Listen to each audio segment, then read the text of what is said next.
Hi everybody, I'm Leah of CJ Drill, and if you've ever tried to hang a picture or a curtain rod and you couldn't find the stud in the wall, today I'm going to show you how to do that. This tool right here, it's called an electronic stud finder. So here's the thing, a lot of people talk about stud center, but not everybody knows exactly what stud center is. Stud center is usually studs that are set 16 inches apart. Usually that's the rule. Sometimes studs, they set a little closer, or sometimes they're set further apart, like 24 inches sometimes. Most of the time, studs are set 16 inches on center. So what does that look like?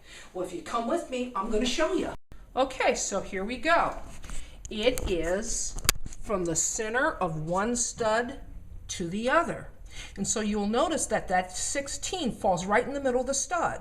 And if you go to the beginning of the tape measure, come to the beginning of the tape measure, you'll see that the tape measure begins in the center of the stud. So stud center here is 16 inches. What we have here is the Zircon 320 multi-scanner. And if you come in close, I'm going to show you how this thing works.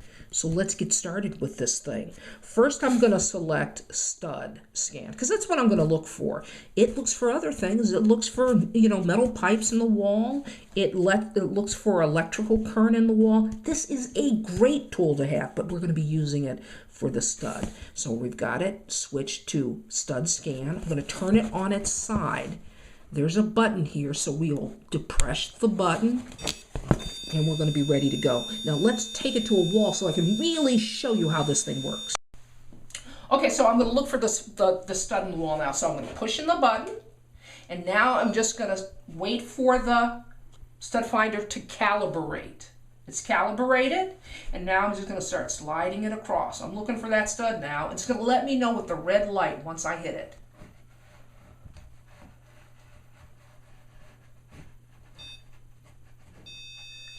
That right there is stud center. Okay, so what it does is, it not only signals you with a red light that this right here is stud center, but it lets you know by way of sound. Okay, so I love this tool. And I'll tell you, it'll do you good if you purchase one yourself because you'll never have to hunt for a stud again. I'm talking about a stud in a wall. I'm not talking about guys here. This is Leah saying, you can do this. See you next time. And don't forget to like us and subscribe.